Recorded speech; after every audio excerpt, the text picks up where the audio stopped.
Hello and welcome to How to Win the Lottery Unadaptable Module, Episode 5, Memory by Donald Westlake. Donald E. Westlake. Don E. Westlake. It's always weird when there's the additional middle initial. You want to, like, I tend to drop it. I'll say Hunter Thompson instead of Hunter S. Thompson. Yeah, like I probably wouldn't say Donald E. Westlake because it the entire rhythm of the name is destroyed. This is a book that was written, what did you say, in the 60s, but only published like in the last 15 years? I think it was written in the 60s, but it was published in 2010. And part of the, I'm going to get it wrong, hard case crime? Hard case crime. Hell yeah, I got it right. Which I think what hard case crime is, I think it was one guy, maybe two guys. Like an editor? And yeah, and like they saw an opportunity for a market and they started buying up out of print, like old pulp paperbacks. Like this is the literal like Pulp Fiction. Yeah, literal. And so like you see on the covers, they have like the paintings that are like often have very little to do with the actual plot, but they're usually like sexy women like using a sheet to cover themselves while there's like a guy in a trench coat holding a gun, right, or something like that. Like it's to give you this sense of really like danger, suspense. Yeah, but it's like, especially now because it's done in like such a self-conscious way, it's really to give you a sense of time because those pulp covers are so specific to an era, right? And you know, a lot of these books that Hard Case Crime puts out are like, they have modern novels, they have, you know, new writers publishing books, but they'll still have these covers. Because you said Stephen King's done like 3 of these or something, right? Like he's done a handful of them. The Colorado Kid, he did one called Later, and he did.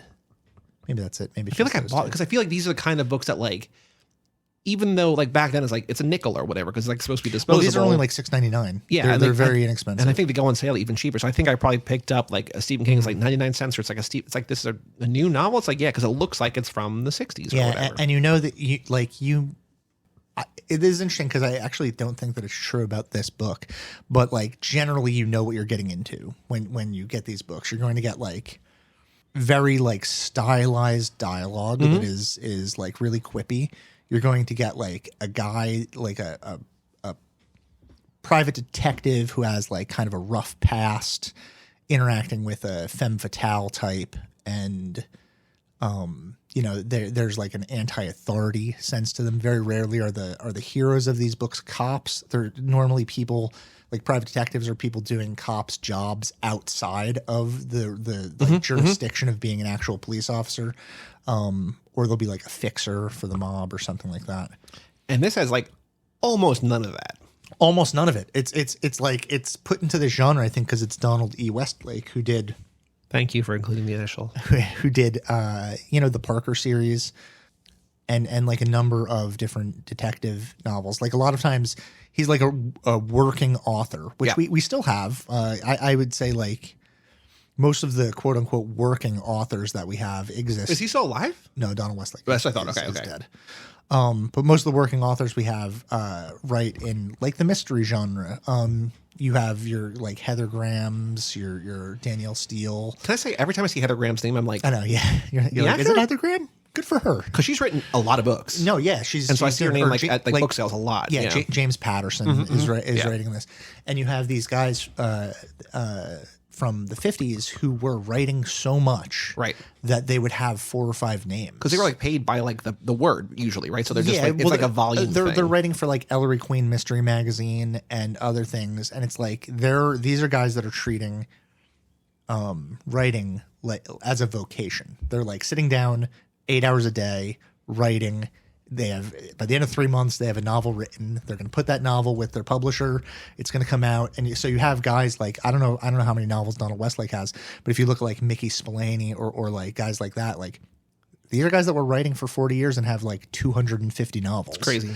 And it's just like, you know, Stephen King is kind of like that sure. of all, and Heather Graham and Danielle Steele and James Patterson. But James Patterson, I think, is like a factory, like he's got other people writing his books and then he like comes in and puts his name on it with someone else, and after like running through it, like editing it. But like, yeah, it's like I'm fascinated by this genre, and I'm fascinated by crime fiction in general because it does a lot of the work that we sort of have moved away from in writing.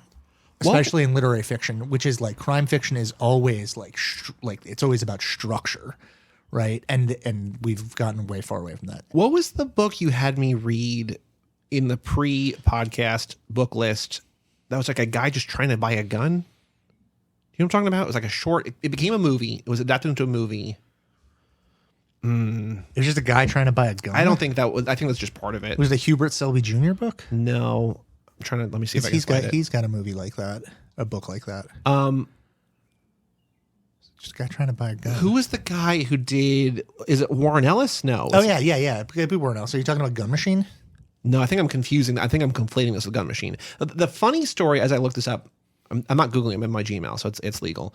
The funny thing about this book in particular is that this was one that like I had sort of put out there as one I wanted to do because I had bought it because it was becoming a Ryan Gosling movie. Yeah. And then between the time that I bought it and we did it, Ryan Gosling dropped out. Yeah. And was replaced by Andre Holland. So like I think it's funny that like it's basically in this module specifically because I'm like, oh, a Ryan Gosling movie, and then it's not. Yeah. But it's also interestingly going to be a Duke Johnson film, who I don't think we've probably talked about. We've talked about Charlie Kaufman by name on here before. Right. But Duke like Johnson is the co-director of Anomalisa, and he was one of the animation guys on Moral Oral. And you told me right before we started rolling that he did the Abed claymation Christmas episode of Community. Yeah. So he's very talented. We don't know for sure that it's going to be live action. It would make sense to be live action because like it's so like you don't need to do this animated, but like he's an animation guy, so like it's weird that he's doing a live action thing. But also in a certain way, it kind of makes sense that he's doing a live action thing that like we thought was going to be something else. You know what I mean? It's like a guy making a turn on a thing that did a turn on. It was just like this weird kind of like we thought this was going to be crime. It's not really crime. We think he does animation. He's not doing animation, but. Yeah, I mean, it's not on, Henry Selick did Monkey Bone, right? That's live action. So it could be this like thing, like, I don't know. Yeah. So it's not about crime. What is this book about? Yeah. So all of that stuff that I said about hard case crime and about crime fiction in general and the stuff that I like about it is interesting because like I went in with such specific expectations for this book and it subverted every single one of them. Yes. It's not a crime book. No. It doesn't have any of the stuff that I just talked about. It is structured incredibly loosely. It does have genre trappings though. So like it's crime adjacent. It's just that like like we talked about on the way to get food just now, it's like you keep waiting for it to be crime and it never actually gets there. Yeah, it faints at it, which is like this book did not get published initially. It didn't get published until 2010. And I think the reason probably why it didn't get published is because like anyone picking up a book that has Donald Westlake's name on it or where Donald Westlake is trying to get his books published is probably looking for that genre element that this book doesn't necessarily deliver on. It hints at, but then it doesn't deliver on it. But the story is a guy named Paul Cole is not Paula Cole, if you know who that is. I think she does the Dawson's Creek theme song. Oh, okay. Sweet. Weird that she didn't also star in this book. Yeah. He's a traveling actor. He's an actor with a troupe doing a like traveling production of a play, and he is involved with someone's wife, and the husband finds him and hits him in the head, and that causes him significant memory damage. And the book is essentially him dealing with trying to recover from that initial injury. The entire book is just him looking to like gain some part of his old life back, or if not, gain some like concrete version of himself that he can like use to anchor himself to reality. Yes, because it's like the first like 2 or 3 pages, maybe, right? It's the not a flashback, but like it's the foundation, the groundwork, and then the rest of it is just like I don't know who I am or where I'm from or where I'm going or anything about anything. And you get like all of these like sort of mysterious stranger tropes in there. Like he's a military guy. Yeah. And you get like this military guy who is an actor, gets stranded in this town because obviously he can't continue with the acting troupe. They leave him behind at a hospital. He recovers, but once he recovers, he doesn't have enough money to get out of the town. So he has to take a job in that town so that he can get enough money to go back to New York, which is where he knows his home is. But he only knows that that's where his home is because it's located on his license. Right. The book was The Friends of Eddie Coyle. Oh, yeah. Okay, yeah. So he's a gun dealer. Yes, Right. that's what. Okay. Yeah. That's a fantastic book. Yeah, I love that book. Yeah. I just didn't remember the name of it or what it was about, but I love it. Yeah. Anyway. Well, it's sort of low-level scumbag Massachusetts crime. Yeah.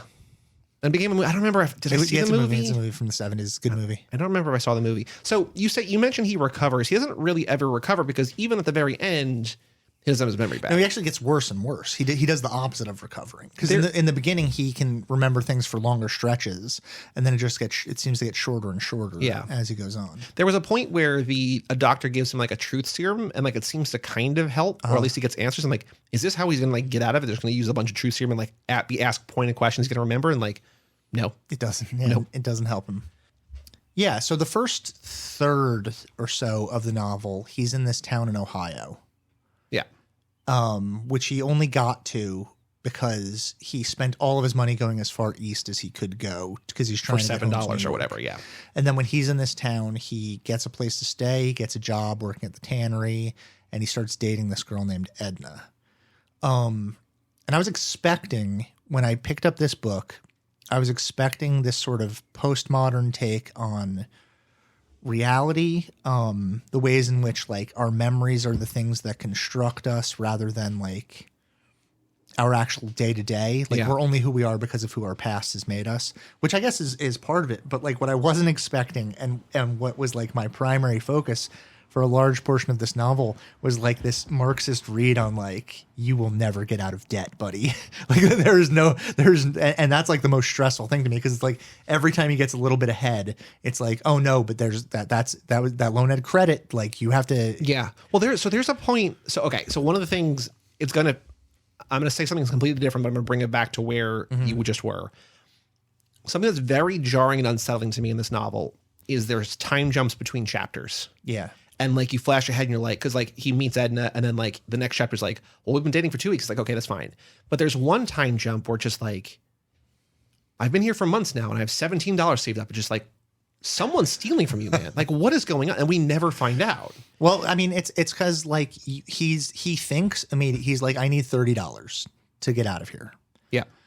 Immediately he goes into debt because he has to pay for the hotel that he's staying at with the little amount of money that he has. And then he gets a job, but he won't get paid for a week. He won't get paid for a week, which we've all been there. We've all been in that circumstance where you start your job and you're just like, wait, I don't get paid until when? Yeah. And so that happens to him. And so he has to borrow money. And so that borrowed money comes with interest. So he has to pay this guy back $4 for every $3 that he borrows. And that takes a long time for him to pay off. Mm-hmm. And so he's in this town for way longer than you would expect him to be. Because he's like, I'll be here for a week, 2 weeks tops. Right, because he calculates it by the hour. He's like, I make this much by the hour. And then when he gets his paycheck, he's like, okay, but then I'm also part of a union, so they're taking $3 out of my thing. Withholding and all this different stuff. Yeah. Taxes, there's this, there's that, and all of this stuff that he and it's like you realize how not only disorienting reality is, but like how impossible it would be to confront a new reality where you didn't know that there were all these tricks. Right. And like, you don't know if the people around you, so there's a very obvious parallel between this and Memento, because both have the protagonist leaving themselves notes that they don't understand. They're trying to feed context. They both have memory issues and whatever. And the way that Memento is told, you think certain characters are evil, and it turns out other characters are evil. And this, you never even get the satisfaction of knowing how it resolves. Like, you don't know if any of these people are like, they might all be trying to screw him over. None of them might be. The evil never fully fleshes itself out. Like Artie Bellman is a bad guy, but he's a bad guy insofar as like anyone who...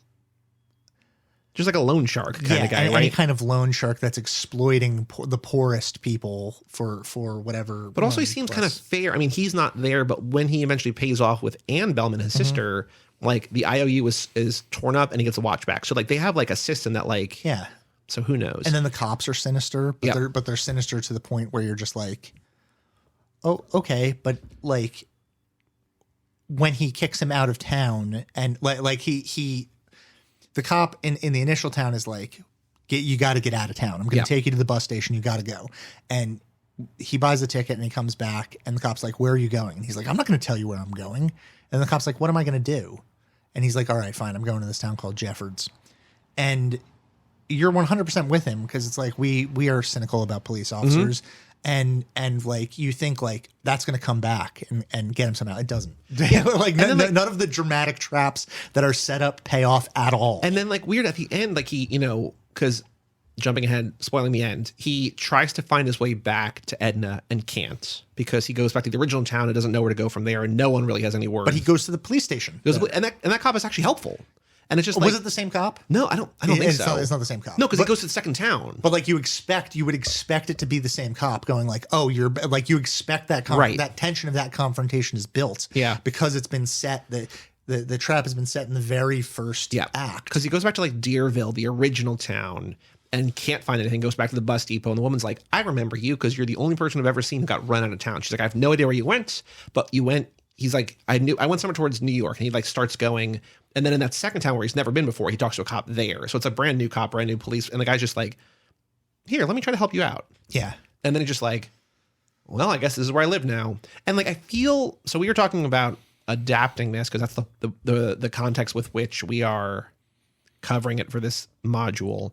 But, and we could talk about the adaptation and like specific things that'll change. But I think what frustrates me a little bit about the book, and I think it's kind of cool, but it's also kind of frustrating, is that like he teases so many different things that like it could be about this, it could be about this, it could be about this, and kind of it's about nothing other than maybe sort of the grass is always greener. Like he's never actually happy. It's got something to do with identity being built on something that's not innate, but on like the construct of lived experience. Because you have things where he's like, oh, I don't like this music at all. Yeah.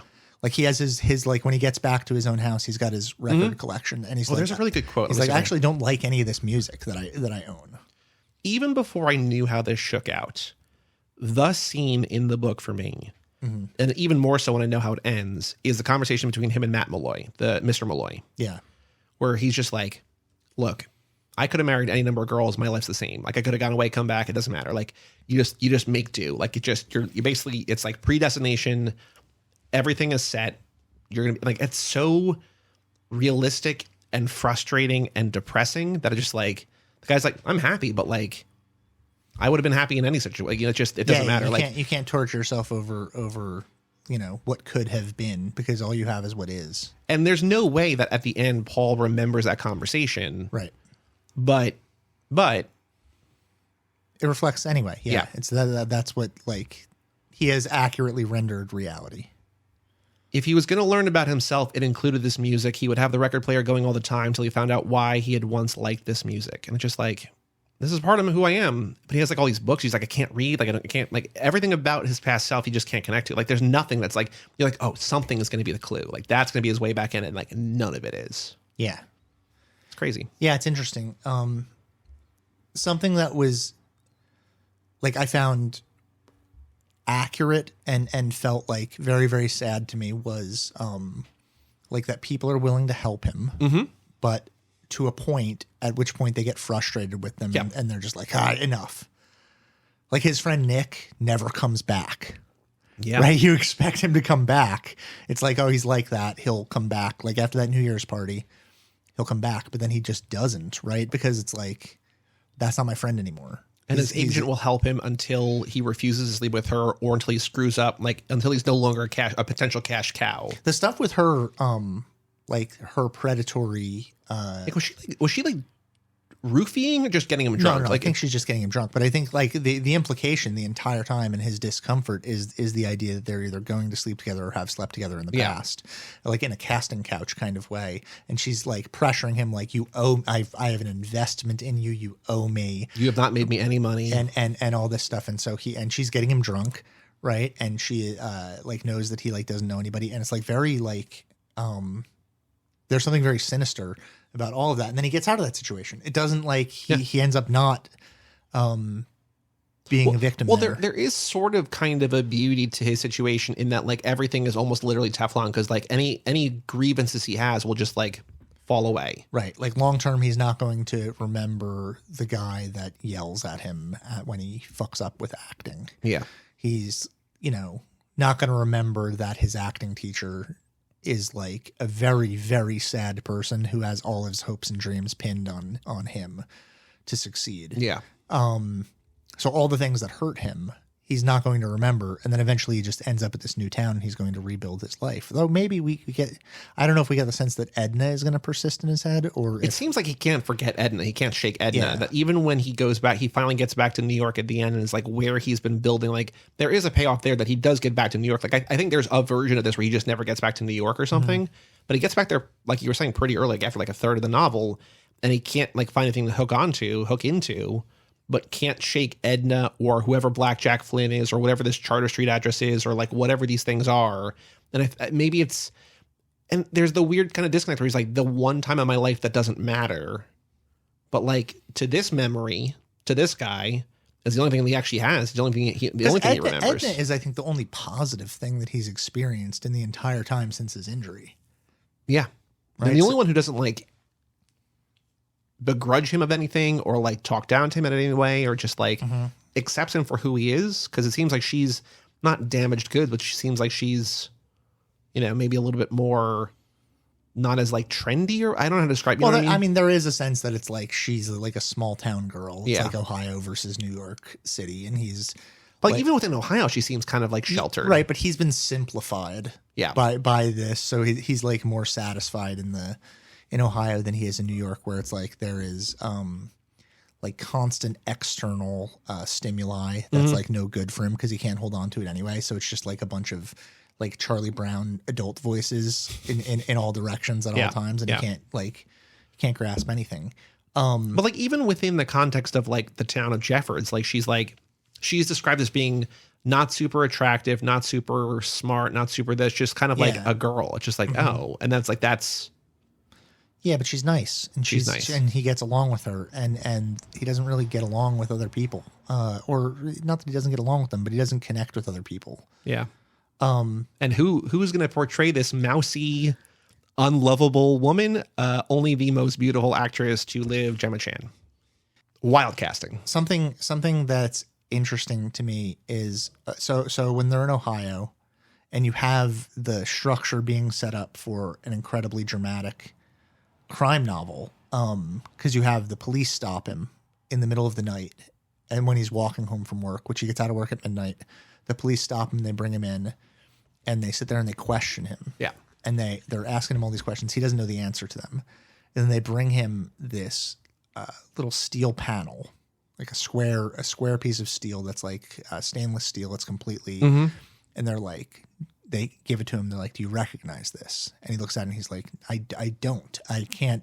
I have no idea what this is. I also, as you know, have no memory. Yeah, and they take they don't know that. The police don't know that. Right. So he takes the thing back, and the police take it back, and they're like, okay, you can go, and they let him out. And then a couple times he gets startled by like a black car in the street that he thinks is the police that are going to pick him up again, but he's haunted over and over again by this image of this steel panel. Just this like he dreams about it. He sees it in things. He has these massive nightmares about it. And so you think, or I think, when we're reading this, it's like, okay, this is going to pay off in some way, because it's going to pay off as like he did something he did something horrific and forgot about it. Like this steel thing was like a murder weapon he used to bludgeon someone to death, and it's going to come back to him.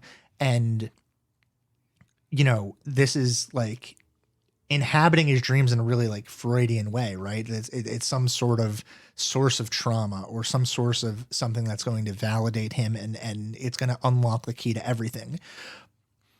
Eventually he comes back to the town. He goes up to a police officer and he asks the police officer about it, a different police officer. It's a different town, but yeah. It's a different town. And the cop's just like, I had no idea. I have no idea. Oh, wait. What it could be, what we do sometimes is if we don't have anything to hold anybody on, we'll give them something like a glass, or it sounds like what you may be talking about, where you can just have someone's fingerprints and you can easily lift them. So this thing that is he thinks is the key to his identity, other people are also thinking of it as the key to his identity. True. Right? And it's like, it's not actually, the symbol itself is meaningless, right? The sign, it's not signified, like it is only what it signifies. It doesn't exist as a thing on its own. And right? we also don't even know, like, that might not even be what it is. Like, it's probably what it is, but it's still also another thing where it's like a sort of frustrating half answer. Yeah. But where it's like, that's probably what it is, but we don't know for sure. The guy's just like, it might be this. And like, we're like, okay. yeah. So, but like, what's interesting to me about it is that the thing, like, it only signifies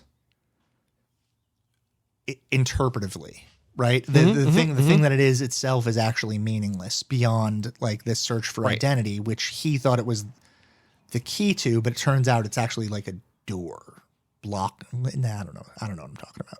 That was almost a really nice metaphor. Yeah. And you backed out of it. You pivoted at the last second. But yeah, I think that is not, or just because like you would think that if it was anything of real significance, I mean, he assumes it's of real significance because they're so serious about it. But like, if it was something like it was like a murder weapon, they probably just wouldn't let him go. Like if they have the thing there, it'd be like, all right, they're going to hold you overnight or whatever. But he's just like, okay. Yeah. So like, if you think about it analytically in that regard or whatever, it's like, maybe it's not that big of a deal. I don't know. No, but I think because we're reading it in through the context of hard case crime, yes. and there is this like atmospheric element, noirish element to it, and we look at it and we go like, okay, like we know how these stories go. There's going to be something like this here, but then it pivots and shows you like it's actually the opposite of the thing that you think it is. It only creates, like everything in this book, it only creates more mystery. It doesn't move you away from the mystery at all. Was this, so I know it's been well documented on this podcast that you like a non-ending, you like an ambiguous ending, you don't really necessarily want closure. Was basically an entire novel of that feeling satisfying or frustrating or both? No, I liked it a lot. I don't know, because it's like I said, I expect sort of different things from genre books. Like from a crime novel, I expect, like, the thing that I like about it is like clockwork plot, and I like all the pieces fitting together so that you can like, so that there's like a very satisfying click into place. Do you think, I don't know how exactly I want to ask this question, but do you think you would have liked this novel more, less, or about the same if it wasn't part of a series that brought with it specific ideas? If you had just been recommended, hey, this is a pretty good book. Yeah, no, I don't. I think the same, because well, like an interesting thing is that like, yeah, because it exists as part of a genre series, like then you think of it in terms of how it's subverting those ideas rather than how it's like falling into those ideas and things like that.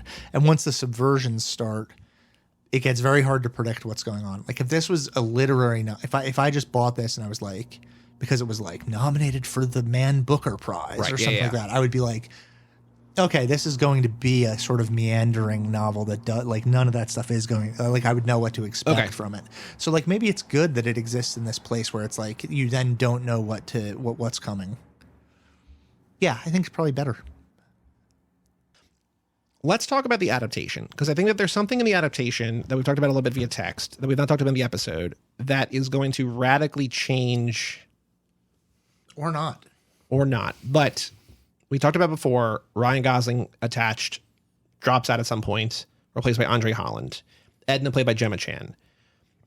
This book being set in the 1950s Ohio feels like it's filled with white people. Like race is so not an issue in here at all that I don't think anybody's ever like somebody's come up. Somebody's mentioned as like having I think Edna might have like a, or maybe Rita in here, someone has like a milky white complexion, but like that's like the closest we get to race.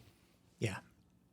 To cast a black man as like an outsider in a Midwest town, coming into this town, living in a house with this family that like moving in with them.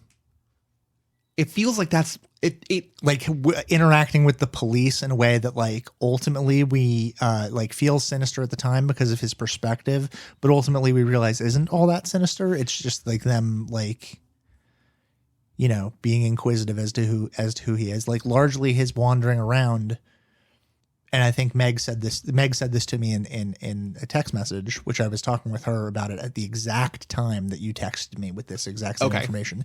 And she said something along the lines of like Like his wandering around town like this is largely a function of his white privilege. Yeah. Like that he's not getting like run out of town or put in prison. If this were a book like in 1950s, a black man just shows up at this small town in Ohio and is wandering around with no, I mean, he has identification with him, but he's like very cagey about past details of his life.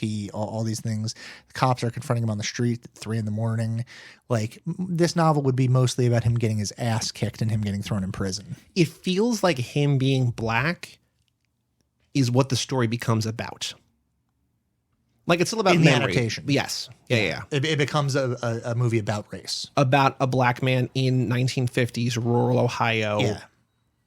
Who has amnesia, or as the doctor says, what happened to you is concussion. Yeah. Not you have a concussion. What happened is concussion. Did they not know about concussions back then? I don't know. Maybe they didn't.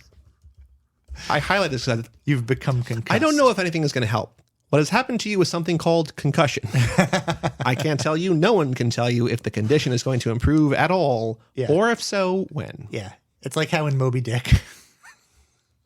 Like, have you read Moby Dick? Maybe in high school or maybe not. There's something so funny in Moby Dick where they're like, I know 2 things about whales. Number 1 is that whales are fish. Number 2 is that nobody knows anything about whales. And it's like, one of those 2 things is not even correct. Or, well, yeah, that's true. But it almost like the second point proves the first point. Yeah. Right. Yeah. So it becomes a story about, like, it's also weird then to cast an Asian woman. Yeah. Who's also like 40. Well, that's a separate issue. I have the age thing is a much like, feels like it's harder to get past for me than the race, because what might be happening here, and this was part of the discussion that I was having as well, it might just be race blind casting, which is also why I was like, is this animated? Because like it would kind of just maybe I don't think that it is animated. I don't think so either, but like that would it also, and I think this is something that we can consider. It might not take place in the 50s. IMDb says in the 50s. It does? Okay. So the adaptation is called The Actor, which I think is a much better title. It is than Memory, yeah. I think without knowing what the novel's about, I think The Actor is a terrible title. But once you read it, you're like, oh, that's actually a much better title. But the IMDb summary, well, also because let's like just explore that a little bit, because like acting is largely a feat of memory. It's also stepping into different identities, which like this guy, as someone who has no identity, is like trying and failing to do. Well, also, I think everyone defines this person as an actor. Mm-hmm. You're the actor. Yeah. Oh, when he goes back to New York, it's like, you're my cash cow actor. You're my one student who can become an actor. You're this. And he's just like, I'm an actor. This is what I need to do this because this is who I am. And so I think it works on a bunch of different levels, but I think just like literally people, like not only is he just stepping into things like you're saying, but he's literally defined as this one thing, which he no longer is. Yeah. We never actually see him. We see him as an adulterist, as is described by the cops. Yeah. And then a guy with no memory, who by definition can no longer, because they're like the one thing an actor has, right, is memory. Yeah, and has now become someone who takes great pleasure and pride in physical labor. Yeah. Is like someone who enjoys being a mover. He enjoys working in the tannery. Got a very end of Office Space vibe to that. Sure. Yeah. Well, I mean, this is something that I think about all the time, because I was like, when I worked unloading trucks, I was like not happy for a lot of reasons, but it was like the work was fine. Mm-hmm. I liked like the idea of like going to work. You knew what you were doing every day. You didn't take your work home with you at all. Right. It was exhausting. So you could sleep at the end of the day, no problem. And you would stay in shape. Right. There was yes. All of those things were great, versus like now what I do is like almost entirely in my head. There's no physical aspect to it. I take all my work home with me all the time. And which means that there's no break from it, but also I'm not exhausted from that necessarily. And those thoughts keep me awake at night. Right. Like, I think one of the, like, I love my, I would say that I love my current job. I love the situation that I'm in, working with my boss, get along well, all that different stuff. But one of my, like, I really also loved working at Best Buy, because just like I get to talk to people all day and I don't bring any of that home from, like, it's the same exact thing, right? It's like, it's not physical labor, but it's just like, this is a thing that like even if I wanted to try to sell computers from home, I couldn't. It's just like the different, like you leave it at the office, quote unquote office, you're done. And I think here it's just like, I think he likes it because it fills the time. Yeah. But also because you don't need to remember it, right? Like you just go do the thing. People can tell you, it's a very there's something manual, repetitive task about it. Something that hit me about this book was like when he does have his apartment in New York, he does a lot of cleaning. And like that's his routine. Yeah. And he's very grateful whenever something comes up to get him out of the house, because it's like if you don't have a past and you don't have the bounty of life experience to think of and to interpret, then what do you like? Where does your head exist during the day? Like, what are you actually thinking of when you're thinking? Because like all thoughts are like have a precedent. Right? They have like the entirety of your life that has driven you toward those thoughts. Yes. So to like now reconstruct without that scaffolding seems like a very strange problem. It's a unique problem, and I don't know how you could do it. I remember watching like a special or something on a guy that had amnesia once on TV, and he was talking about like I don't know if his memory eventually came back, but there was stuff in there about like people like would show him like a record or something, and it would be like, oh, he heard the Beatles for the first time when he was 40 something. And it's like, it was remarkable because he like enjoyed it so much. He just like was hit with this sense of joy. And it's like, I don't remember the first time that I heard basically anything. A thing that I hear a lot, like I have friends who say this about video games, and I know that people have said this about like movies and TV shows or whatever, like, oh man, what I wouldn't give to be able to experience that for the first time. But like, there's a certain thing where there's the element of discovery. You're like, oh, this thing rules. Like nobody knows about it yet. But then there's also like this thing like yeah, I'm experiencing like I'm watching Mad Men for whatever. I'm not currently, but like when I watch Mad Men, it'll be for the first time in its entirety. But it's also like there's been all this stuff that's built up about it. So it's not really for the first time because I know like cultural references. Like you can't really go in fully blind or what. Again, it's such a remarkable. Yeah, the only time you can discover is. There's very little opportunity for real discovery, like untainted discovery in this world. And maybe getting your brains knocked out is one way to like establish that. There's that short Chuck Palahniuk short story where they, the kids defibrillate their brains. I don't know if I know that one. Okay. And I think it's called Zombie or something like that. Okay. And they do it because it's like the only way to clear the air in their head, right? They give their brains an electric shock and then they're like in bliss for a short period of time because they don't have the weight, they don't experience thought, they don't experience the weight of the world because they've had those thoughts shocked out of their brains.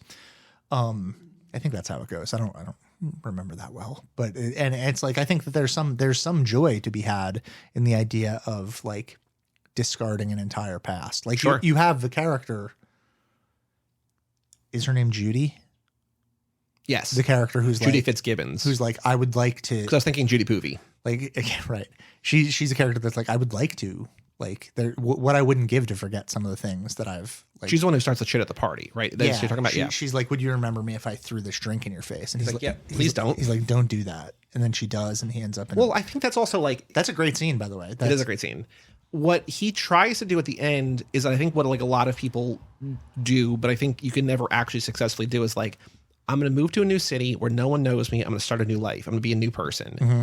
But like, you're still the same person. You're just in a different situation. Yeah. And he sort of does that here, but he's still the same person, even if that person is like someone without memory. Like he's kind of like a blank slate, but he's not like he's kind of starting over, but not entirely. Like I don't think you can ever really do that. Like he can kind of do that here. It's a weird kind of thing. It's like because the dream, whether it's like just the wipe your memories, going to be able to experience things for the first time, or just like a total fresh start, I think is always going to be impossible. And like he can kind of do it, but even he, who is a blank slate, can't really do it. Yeah, it's like a fascinating thought experiment. But the IMDb summary: when New York actor Paul Cole is beaten and left for dead in 1950s Ohio, he loses his memory and finds himself stranded in a mysterious small town where he struggles to get back home and reclaim what he's lost. So yeah, it's still 1950s Ohio. That was the point, right? Yeah. It's not like so then you end up, I think, with either race blind casting or a movie that ends up being at least partially about race. Yeah, which is not mentioned at all in this. Did you think the ending was sad? Yeah, I guess so. right? Yeah, because you're part of, again, like, not to beat a dead horse about like the building of expectations and then subverting them, but like one of the things that you expect is sort of like a tearful reunion with Edna. Yeah. But the second that, Although I thought when he goes back, she'd be like, no, you left. Like I thought they were going to get back together, but that she would not take him back. the second that his agent tells him Deerville, because she doesn't know what the town he ends up in. She doesn't know that he took a bus. Right. Like the second that she said that, I was like, oh, okay, I know. I kind of know what's going to happen here. I know he's not going to be able to find that town. Like I didn't think there was going to be a happy ending here. Unless that cop tells him that he went to Jeffords, which you know, because like the cop knows that he went to Jeffords. Right. So, but he never talks to a cop in Deerford. He doesn't end up talking to the same guy. You think that he's going to. It's another expectation subverted, right? You think that he's, because you keep thinking that these connections are going to get made, but the connections are never made, which is thematically linked to him never making any connections in his head. Yes. Because I think even if he gets back to Jeffords and Edna turns him down, he'll still be happy at the tannery with the Malloys. Like he's got other things going on, even if he doesn't really remember them, right? But like... to start over all together, it's just like a different, it's like I think what was saddest to me was that it was like an unexpected sad ending. It was just like, oh. Yeah. This is his life. He's going to. Yeah. He's just like, I'll just start here now, I guess. Might be haunted for the rest of time. Even though he seems kind of happy. Yeah. If only because he's not in New York anymore. Mm-hmm. But I don't know. So the only thing we know about the casting, we have Duke Johnson. We have some guy that, what was the guy's name who I was trying to Google before? Stephen Cooney. Co-wrote it with Duke Johnson. We got Gemma Chan as Edna, Andre Holland as Paul, and then we got a bunch of people like, I know like Tracy Ullman probably, we were saying maybe as the agent, Toby Jones, someone as someone. Like I know a couple of these actors, but I don't know who they're playing because they don't have, nothing's filled in yet. It's the same thing with like Zone Adventures. We're like, there are actors in here, we don't know who they're playing, but... Is there anything you want to talk about with the book or the adaptation? Well, I'm interested in the ways in which the adaptation might like visually depict the law, because like losing memory is something that I think could be fairly easily depicted on the page. Mm-hmm. It's a much harder thing to depict visually. You can't do the same thing that Memento did, because Memento has already done that, and you don't want your movie just to be like, you don't want everyone to go, oh, this movie's just like Memento. Right. Especially because Memento is a really good movie. Yes. So, it's hard to... Which is why I was like, do you think Christopher Nolan's read this? You're like, well, it came out after. Yeah, I was like, oh, well. In 2010. Yeah. So, no, didn't impact. Although he did steal Inception from that Scrooge McDuck cartoon. Really? Comic strip. Yeah, you don't know about that? No, I don't think so. I'll send you a link to it later. We have an email address, lottery@cageclub.me. You can write in about this book or any book, and we'll read it on the next episode. Even though the next episode for you is not the... No, the next episode for you was the next one we're doing, but I don't know. Whatever. Don't get them confused with timeline or convoluted It's timelines. always, even when I'm like, oh, we're ahead, we're behind, whatever, it's always the pre-taped call-in show. Yeah. Meg's reaction to memory. My first reaction, she writes, when I finished this novel was that Tulsa would love it. It hit all the checkboxes. Mm-hmm. It was boring. It had a non-ending. It lends itself well reading through a Marxist lens. Yeah, sure. I could go on, but I won't. Uh-huh. I'm surprised I liked it as much as I did, but the ending was like a punch to the gut. I liked the mundanity of it, but God, I will be haunted by the metal plate. I'm curious what your guesses are, but I thought the metal plate was maybe put in his head as a result of the time in the army, and removal of the plate was actually what caused his memory issues. Huh. I just think the metal plate is the thing that he thinks it is. Yeah. I wasn't interpreting it like that because I think that the book doesn't lend itself toward dramatic interpretation. I think it lends itself to literal interpretation, which is like that boredom non-ending stuff. It would also be wild to be beat up by the husband of the woman you're sleeping with. You go to the hospital, the doctors take a metal plate out of your head and then don't mention it. Or they mention it and he doesn't remember. I mean, that's, But still, I think like we're told, like he doesn't remember, but we're told all these details. So like it'd be weird to start... Yeah.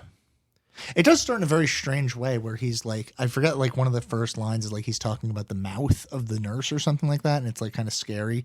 And you think that it's going to continue in this like sort of not psychedelic, but like this space where his like ability to interpret reality is like an assault on him. Yeah. And then it moves very quickly away from that. Strange. Yeah. Again, another like not false start or not like unfulfilled thing. It's just like a different thing that isn't paid off, whatever. But yeah, I think the metal plate is just the metal plate that they used to get his fingerprints off of to make sure that they had a record of him in the town. Egg says, the very beginning of the novel, when you go abruptly from reading about the chair being pointed at you to waking up in the hospital, was genius. I had to start the book over because it was so disorienting, but it was a very satisfying transition for what it is. When Cole, C-O-L-E, and then she puts in parentheses, K-O-H-L, question mark, I listened to the audiobook, so I don't know. Even though, I think even if you're listening, when he spells the last name, he gives Cole Kohl as a fake, and he gives the wrong address as a fake spelling of the last name. Because he's like, I don't want you following me. But I could see how listening to that instead of, could be confusing. Yes. Went to the wrong town at the end. For a second, I thought he was going to end up in a terrible accident and was going to end with the same lines as the beginning, even though if it did happen, it wouldn't have made any sense. No, I was thinking that too. I was thinking that there could be any moment here where we end up in a sort of, because you know how like Inside Llewyn Davis kind of does that, like the movie ends with him collecting the cat, like he ends up staying at the house with the cat, and so the movie is a loop. Yes. Yeah, like I thought it could end up being that sort of, and again, it wouldn't surprise me if the movie did something like that, especially because like Duke Johnson is Charlie Kaufman adjacent, and Charlie Kaufman is going to fuck with structure in exactly that way. So yeah, it wouldn't surprise me, because one thing that I am worried about with the movie is the depiction of memory, and I don't know. I think you have to find some structural or visual way to show that, and it would probably end up being something close to what Charlie Kaufman and Michel Gondry did in Eternal Sunshine, or how some of this stuff comes across in I'm Thinking of Ending Things. I think it's hard to use memory as a visual component of a thing, right? And so like I'm interested in seeing how that is displayed. Because I was thinking it also like tonally kind of feels like how that movie could feel too, where it's like disorienting and jarring and isolating. Because like one of the things, I don't think I mentioned this particular descriptor. I was thinking it almost feels like less like a man with memory loss as opposed to like an alien trying to like integrate into society, kind of, where it's just like he's trying to figure out the rules of things and you're not sure if, oh, that was another thing. Because it was both like I'm thinking of ending things, but also a little bit like under the skin, where it's like you're passing as one thing, but inside you're something completely different. And it feels like I don't know whether or not I can believe what this person is saying, but I have to take them at their word because I have literally no other option. Yeah. So I think I'm thinking of ending things and also Under the Skin. But I was also thinking about Under the Skin because of Jonathan Glazer, and we did Zone of Interest, whatever. But then I was just like, is it weird that I keep, or is it lazy It's that lazy, I keep referring to the same? No, but we have movie? the same. I mean, I think it's like I am the same way. We have the same like sort of things that we idealize, and so when we think of these, we think of like the ideal versions in our head, and that would match up with the idealized text. And I also think that I'm Thinking About Things, the movie, is a really good example of how to take a book and make a better movie out of it. Yeah, take and like push the themes beyond like the way that they were explored in the book, which is what I would want from this, because like Meg says, I think this book is boring and has a non-ending. And I don't think it's boring. I think it's like I was never bored reading it. Like there have been other books that like I think have been better that I was more bored by. I think this is very, to use your word that you said leading up to it, like maybe not this episode, but like propulsive. Like it moves. Yeah, you think it's got a real engine behind it? I think so, because like I think we haven't done very many mystery books for this. Like we've done like Eileen is a mystery, but like it's not like this is like a mystery book. Like this is like a mystery like whodunit kind of, right? And we never get there, but like for most of it, you're like, we're gonna get an answer. Like I want to tear through to get to the ending, and just like, oh, there is no ending. Yeah, it's just sad. But it's written in the way that like, keep going, it's gonna pay off. Yeah. Which I kind of like. Like I like that it's not mean or cruel, but like it's pranking us a little bit. I like that about it. I like it too. I mean, this is what I've been talking about the whole time. Yeah, like, but I don't think it's boring. I think it's just like it's subverting. It feels weird that this came. I know you mentioned this earlier. You also mentioned in the car before, but like, it's weird that this was written in the 60s. Like, it feels like you would write this in response to having read everything from the 60s or whatever. Like to Yeah. write about it in the time is like, this is ahead of its time.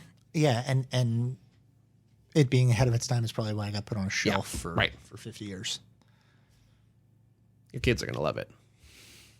This book reminded me, Egg says, of the green golf ball joke. I was going to retell it in my email in case you don't know what I was talking about, but I feel it's more the spirit of the novel if I don't do that. I don't know. All in all, a fun little novel. I don't know what the green golf ball joke is. Do you know the welder joke? Have I told you the welder joke? Once upon a time, there was a young boy, and this young boy was having, I don't know the welder joke, was having his 10th birthday. His father, I think I know this, but I don't remember how it is. His father, thinking that it was an important day for the young lad, said to him, you can have anything you want for your birthday. He finally says, Dad, I want a green golf ball. The man was surprised a bit, but decided to humor his son. The boy received one green golf ball. On his 13th birthday, father once again said, you can have whatever you want. He said, Dad, I want 10 green golf balls.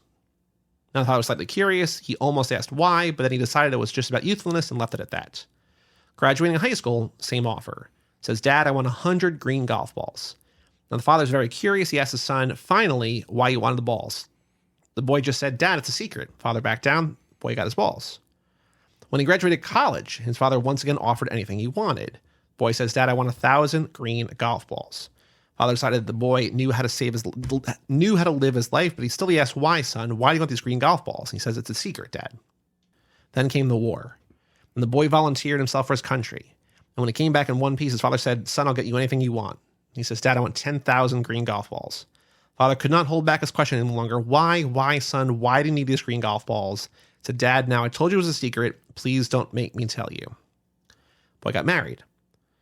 His father walked up to him and offered him anything he wants on the choice occasion. This guy is like, you got to have a different question at this turn. You know what I mean? But whatever. Stop asking it. Stop offering him anything you want. Say, son, I'm going to buy you a car. Yeah.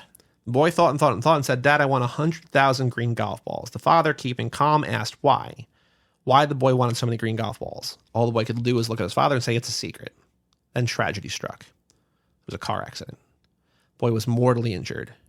Father went to see his son in his final hour. He asked his son if there's anything he could get him. The son said, Father, please give me 1,000,000 green golf balls. Father almost wept. He said, son, please tell me why you want these green golf balls. He said, all right, Dad. And then he died.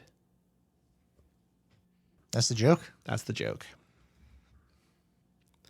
All right. Now, you tell me if you think the welder joke is funnier. In Reddit, our jokes has 21 upvotes in 9 years. People do not like this joke. I've heard this before. You've heard the welder joke before? No, I've heard the golf ball joke. Yeah. Okay. So the welder joke is this. There's a little kid, and he's at a truck stop, and he's got a welder mask, and he's hitchhiking. And this guy picks him up. And he gets in the guy's car. The kid's got the welder's mask down on his face. And the guy says to the kid, hey, kid, you ever heard of a hand job? And the kid lifts up his welder mask and he says, no. Puts the welder mask down. They drive about a mile. I think you told me this, but I don't remember how it goes. The guy goes, hey, kid, you ever heard of a blowjob? Kid lifts his welder mask up. He says, no. Puts the welder mask down. They keep going a mile. The guy turns to the kid, says, listen, kid, you ever heard of fisting? The kid lifts the mask up and he goes, look, dude, I'm not a real welder, all right? Today's crime is stealing a welder's mask. So open up your morning light and say a little prayer for I. You know that if we are to stay alive and see the peace in every eye.